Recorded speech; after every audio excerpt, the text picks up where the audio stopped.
reading out of Life as Carola. It is a book written by Joan Grant. It is a far memory book. It's a second far memory novel.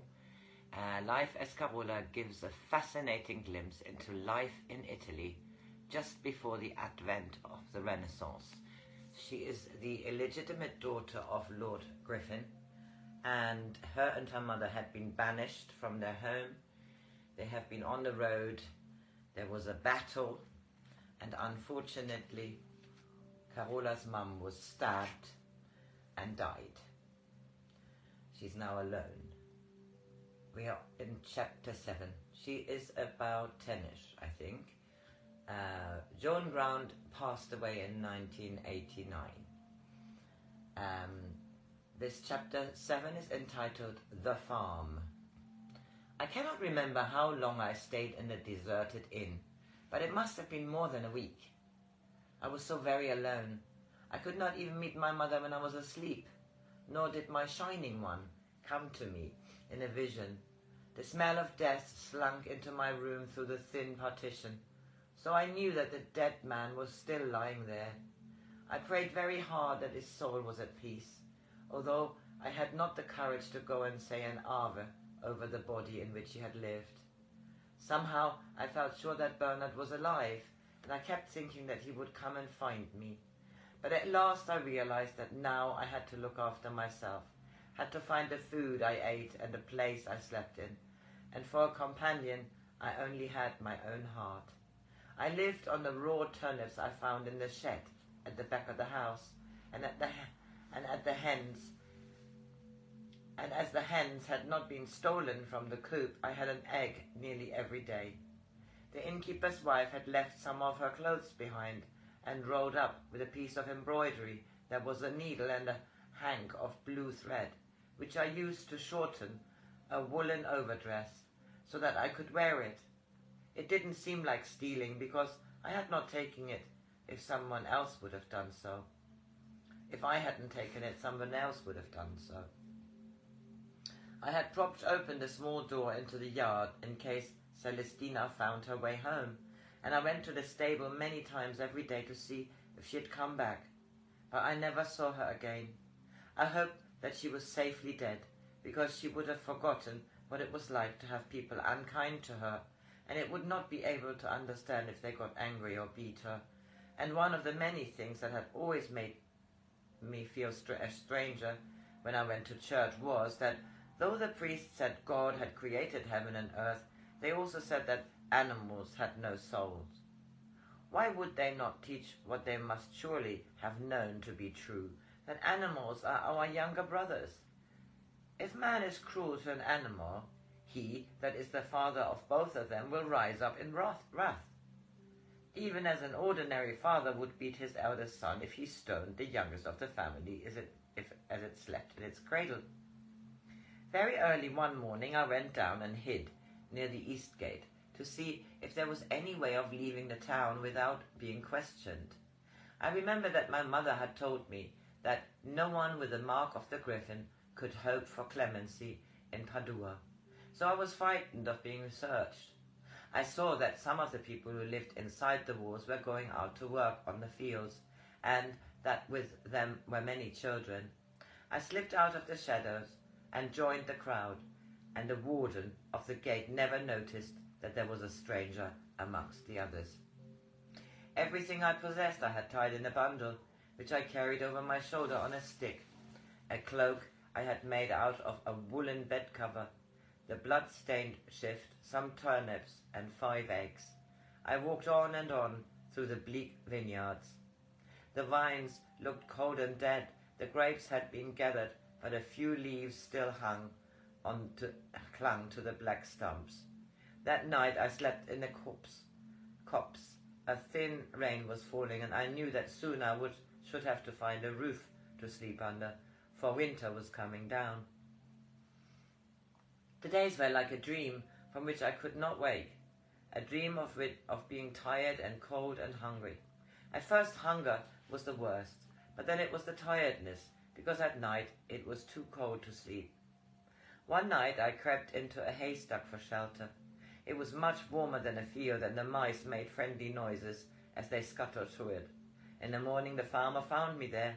I tried to run away, and when he caught me I covered my face with my arms because I thought he was going to beat me. But he was kind, as Donnelly had been. He took me into the house where his 5 children were eating at a long table and said I might share their food.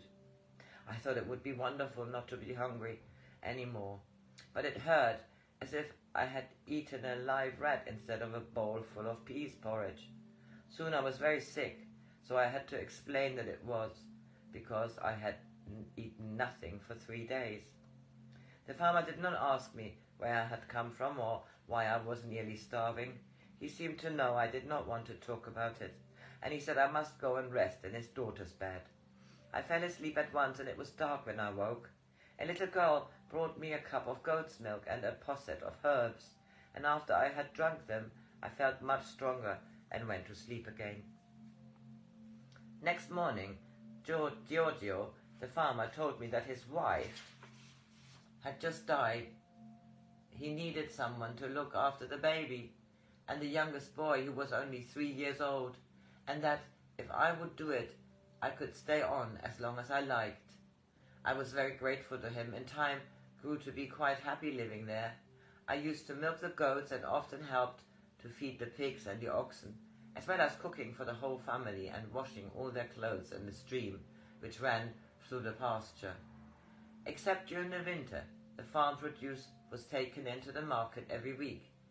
I liked market days, for Giorgio used to take me and the children with him in the ox cart to the nearest town. The 2 youngest children spent a day with their aunt, who lived there, but the other 3 had to run errands for their father. I used to take a heavy basket filled with fruit or eggs or cheese from door to door. Sometimes, when I was tired, my mother had taught me. Sometimes, when I was tired of carrying it, I put it down and started singing one of the songs my mother had taught me. When people came out of their houses to drive the beggar away, I told them that I had not come to beg, but to offer them a fine bargain, and quite often they were nice to me and gave me a fair price. By the time I was 13, my hair had grown long, and I wore it in 2 braids. The work on the farm was hard, but in the 2 years I was there, I grew tall and stronger than I had ever been before. One day followed another, like a pattern endlessly repeated on a roll of stamped velvet. I might have stayed there until I was grown up, perhaps married the son of a neighbouring farmer, borne his children, looked after his house, and lived very close to the earth until I forgot what lay beyond it.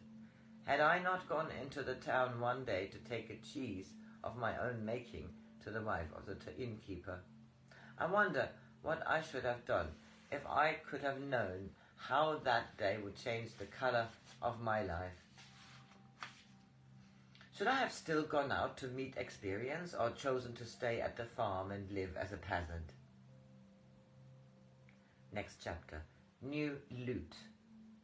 I was going alone into the town, so instead of taking the ox cart, I rode one of the panniers' donkeys and led another. The cheese I made was sprinkled with wild thyme to give it the special flavour of the district, and I put 2 discs of it packed between reed mats and then wrapped in fresh leaves to keep them cool into one of their panniers, and in the other 2 fine capons and 50 eggs. I followed the path through the wood instead of the high road, for it was very pleasant in the shade. It was hot, even for July.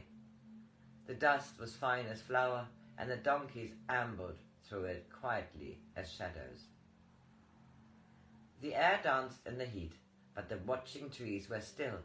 I had to wait at the ford while a herd of oxen was driven across, for although the water was low, except at the point where the path crossed it, the river banks were steep and wooded. The Blue Boar was on the outskirts of the town, on the north side of the market square. The innkeeper's wife, always asked me to stay and chat with her when I brought produce from the farm, and as usual I shared their midday meal. The rich mutton stew, hot and greasy, reeked of garlic. But though I was not hungry, I ate some of it while she gossiped about her neighbours and the people who were lodging with her. We have some vagabond players here. I was going to let them sleep on the straw in the empty stable, but oh no, that was not good enough for them. They might have been nobles and not mummers from the airs they gave themselves. We must have a room with a window and the pallet cover changed. I should have turned them away if I had not seen the colour of their money. It was gold as well as silver. I hope it was not earned by cutting throats, or they may slit mine. One of them is courteous enough. A grown man, though he was no taller than a child of 10. The woman is a singer, a strumpet, too, if I ever saw one. I was hardly listening to her. Her voice droned on like blowfly in a butter churn. The big one is more trouble than the other two put together. He goes about stripped to the waist. I suppose he hopes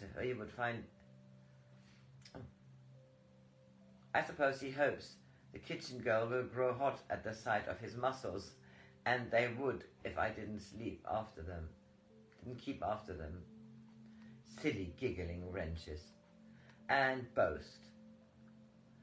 You could think he were an emperor to hear him talk. I, Bernard, will do this. I, Bernard, the strong man. Suddenly I realized what she had said. Bernard? You said his name was Bernard? Tell me quickly. Is his head curly, straw yellow? Can he bend an iron bar and lift a sling with 4 cannonballs in it with one hand?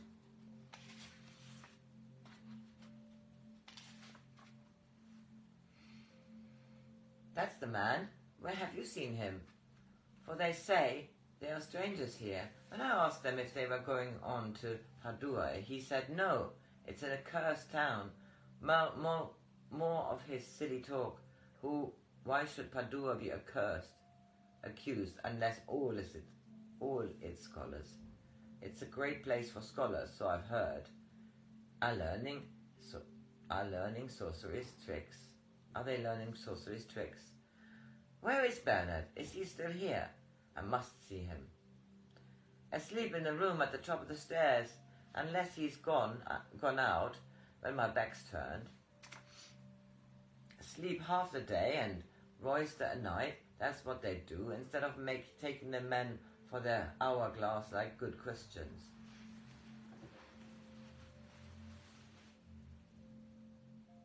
I ran up the stairs. I listened, but could not hear anything. The door was not bolted, and I swung it open when I pulled the latch string. Bernard was fast asleep. His head was pillowed on the ancients, for he was naked because of the heat. No. His head was pillowed on the crook of his arm, and he looked like a statue of some colossus of the ancients, for he was naked except of the heat, because of the heat. I said his name very quietly. He stirred. A little louder I said, Bernard! His eyes opened. For a moment they blinked deeply, sleepily. Then terror shone out of them.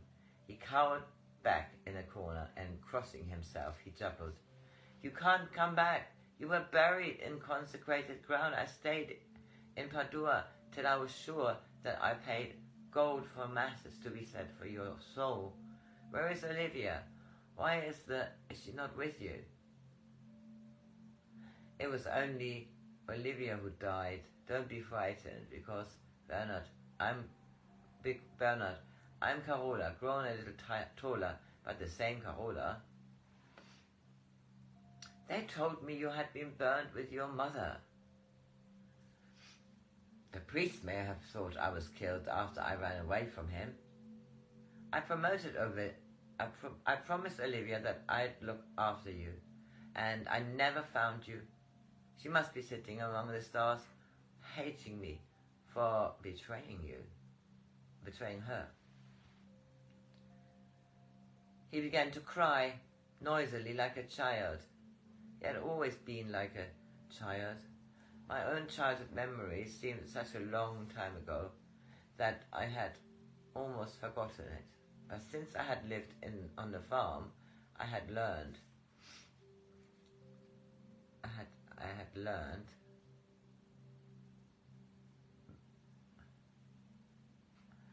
I did not ask why he had never gone back to the inn to look for me. We talked all afternoon. I told Bernard about the farm, how strong I had grown since I had been there, how I always had enough to eat, and although the work was hard, I liked it. About the children and all the little things I could think of that would make him feel that I was safe. It was evening before I said I must go. Bernard was amazed when I talked of going. How could you go now that I have found you again? You will soon remember what your mother taught you for flute playing. We need a lute. We need a lute player. We had one, but she was cozened by a mercenary and followed him back to France. Besides myself, there is Petruccio, the jester. He has not yet decided to join with us, but he soon will, for we have journeyed together for the last months. He is a jester fit for a palace. His jests sting my eyes with laughter, tears, and make my ribs ache, even when I have heard the same one 50 times. You would like him, Carola, and your mother would have liked him too. Then there is Lucia.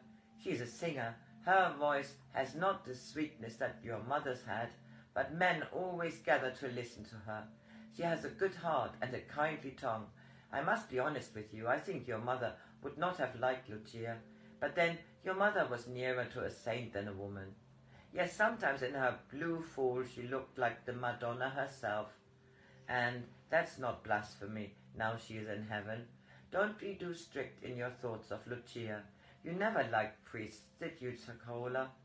Nuns and priests have the same bones. Bones are about all they do have. Their flesh is so chill, and a nun values virginity above all things. But nuns are nuns, and Lucia is Lucia. So don't think harshly of her because they follow different trades. Bernard, I have never said I was going to stay with you. How can I? There are the children to feed, and the cows to milk, and cheeses to be made. I shall not hurry you. Go back to your farm, and I shall come to you there. Or no, perhaps they do not hold with players. I shall wait here until you see me next market day.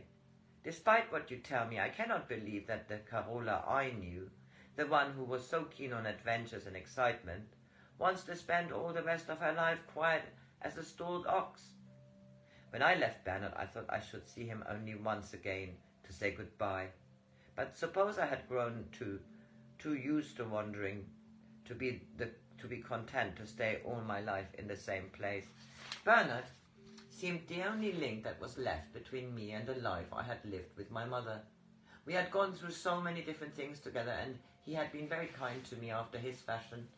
I had always been fond of him, even when he was being difficult, and perhaps I began to share his hopes again and saw myself as a musician, a maker of songs that would be played by famous troubadours. I was very sad when I had to say goodbye to Giorgio and the children. I think they believed I should soon return to them with a fortune, or else find a wandering life did not suit me any longer, so that I should come back to them and never want to go away again. Giorgio gave me my riding donkey as a parting gift, and some clothes that had been part of his wife's dowry. I thought it would hurt him to part with them, but he said that she would rather I wore them than have them shut away in her dower chest. He told me that he would always think of me as a foster daughter, who had gone away to visit some relations, and that I was to remember that his house would always be ready to welcome me home. I promised that somehow I would come back to stay with them, perhaps in the autumn, but surely before that time next year, and the children stood with Giorgio at the gate, waving until I was out of sight. I kept my promise to go back to the farm in the spring of the following year. I began to call the children before I turned the last corner of the path through the woods. Somehow I expected to see them waiting for me at the gate, as though they knew I was coming back. Where the farm had been, there was only a few blackened walls. A neighbour told me the plague had passed that way at the end of the summer, and in 4 days Giorgio and his children were dead. The herbs which were burnt to purify the house had set light to a hanging, and the fire had spread until everything was destroyed. That's the end of chapter 7.